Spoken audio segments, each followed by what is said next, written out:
दीदी दाई मनला जोहार। जय मां दंतेश्वरी, जय मां बमलेश्वरी, जय छत्तीसगढ़ महतारी, जय जोहार। भूपेश बघेल जी, श्री चरणदास महंत जी, श्री ताम्रध्वज साहू जी, रविंद्र चौबे जी, यशोदा वर्मा जी, हर्षिता बघेल जी, निर्मल कोसरे जी, देवेंद्र यादव जी, अरुण बोरा जी, मुकेश चंद्राकर जी, श्री प्रमोद तिवारी जी, श्री राजेश तिवारी जी, गजेंद्र ठाकरे जी, आप सबका और सभी पदाधिकारी, सभी कांग्रेस जनों का इस सभा में बहुत बहुत स्वागत। आज बुखार तो है, लेकिन आप सबको देख के खुशी ही होती है, क्योंकि आप खुश लगते हो। 2 दिन पहले मध्य प्रदेश गई थी, वहां की जनता खुश नहीं लगती। जब भी मैं छत्तीसगढ़ आती हूं और संबोधित करती हूं जनता को, तो आप मुस्कुराते हुए दिखते हैं। इसका मतलब है कि यहाँ हालचाल ठीक है कि नहीं? अच्छे हैं, खास तौर से मेरी बहनें। देखिए, खेरागढ़ नागवंशी राजाओं की धरती है। राजा वीरेंद्र बहादुर सिंह जी और रानी पद्मावती देवी जी की कर्मभूमि है। आपको शायद मालूम होगा कि पद्मावती जी और इंदिरा जी का बहुत करीबी रिश्ता था।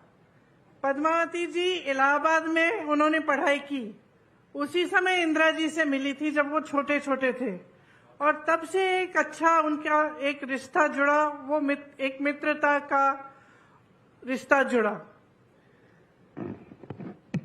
बाद में जब नेहरू जी को पता चला कि पद्मावती जी बहुत सेवा करती हैं समाज की, और कई ऐसी चीजें हैं जिनमें उन्होंने समाज के लिए बड़े बड़े कार्य किए हैं, तो पंडित जी और रविशंकर शुक्ल जी ने उनको प्रेरित किया कि राजनीति में आओ, और राजनीति के जरिए जनता की खूब अच्छी तरह से तुम सेवा कर पाओगी।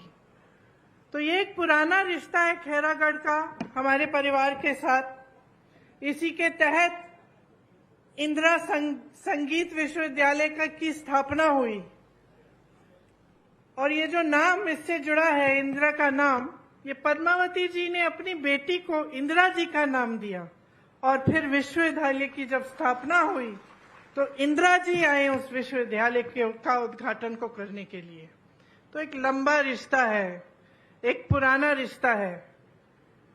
बघेल जी ने कांग्रेस की तरफ से उस रिश्ते को निभाने का काम किया। बहुत समय से आपकी मांग थी कि खैरागढ़ जिला बने।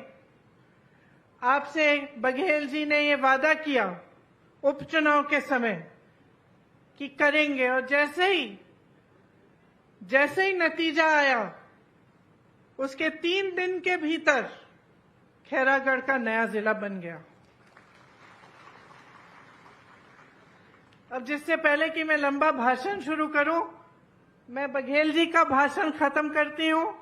उन्होंने कहा कि घोषणा, उन्होंने मुझे बहुत लंबी लिस्ट दी है घोषणाओं की, तो सबसे पहले मैं घोषणा ही कर देती हूं।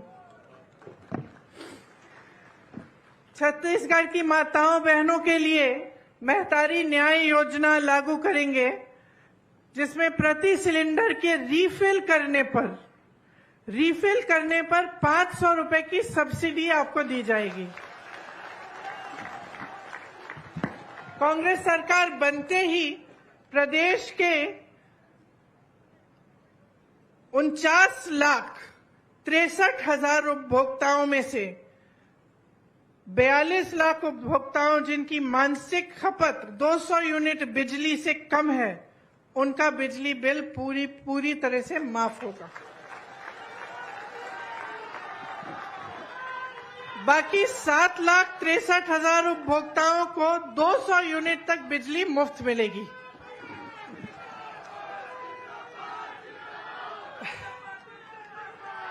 महिलाओं द्वारा संचालित स्वयं सहायता समूह के कर्ज को माफ किया जाएगा।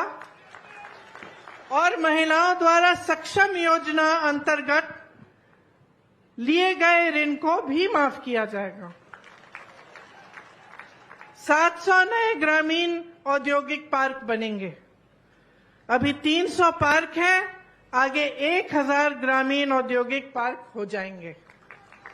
राज्य के सभी 6000 सरकारी हायर सेकेंडरी और हाई स्कूल को स्वामी आत्मानंद इंग्लिश और हिंदी मीडियम स्कूलों में अपग्रेड किया जाएगा।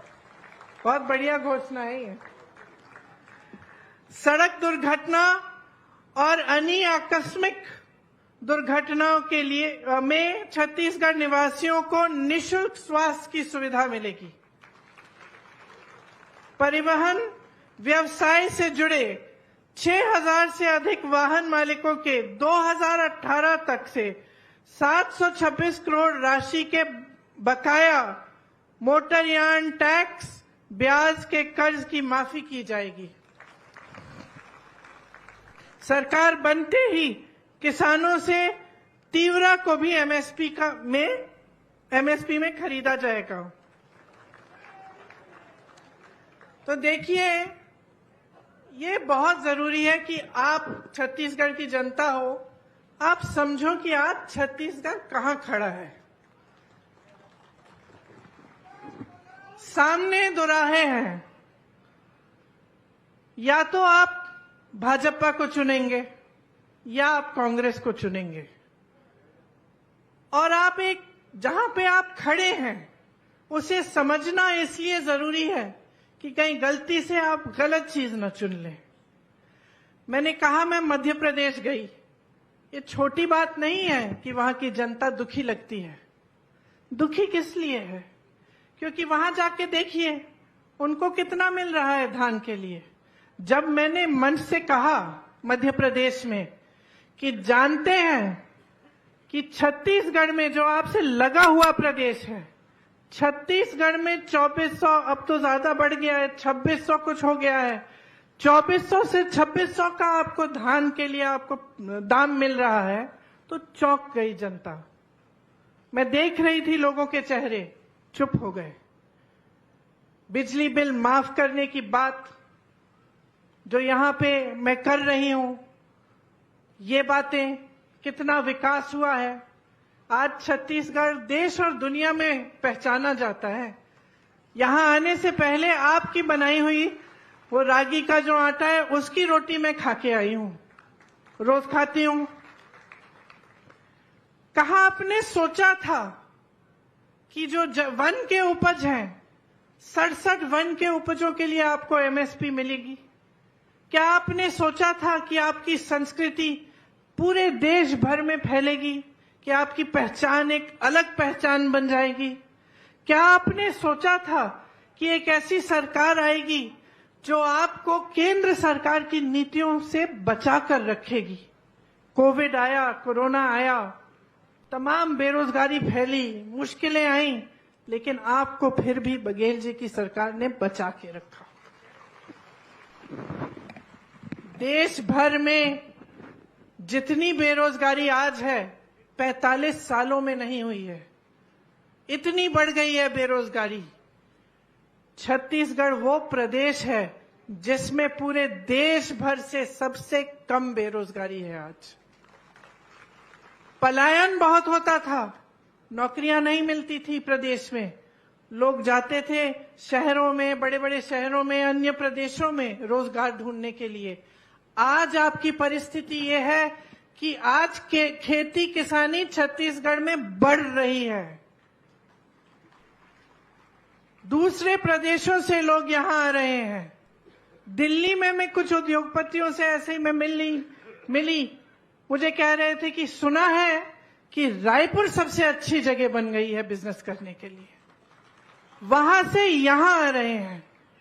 आपका प्रदेश आज इस जगह खड़ा है जहां आपके आत्मसम्मान को बढ़ाया गया है।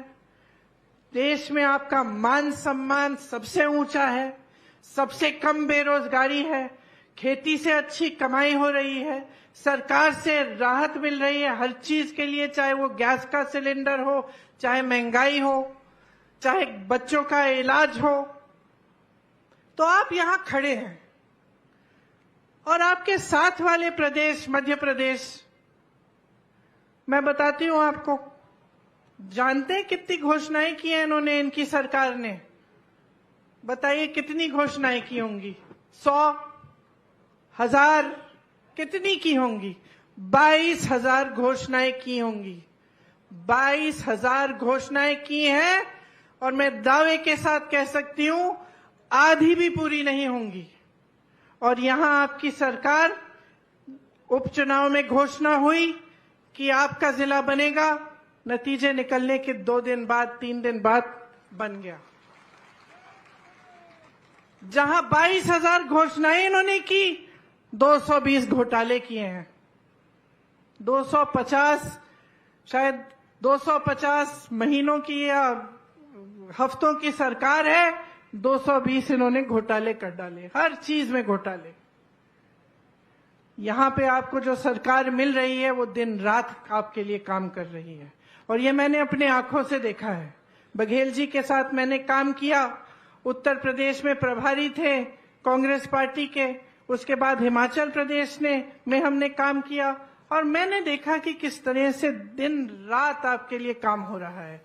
चाहे वो हिमाचल में हो, उत्तर प्रदेश में हो, चिंता आपकी है।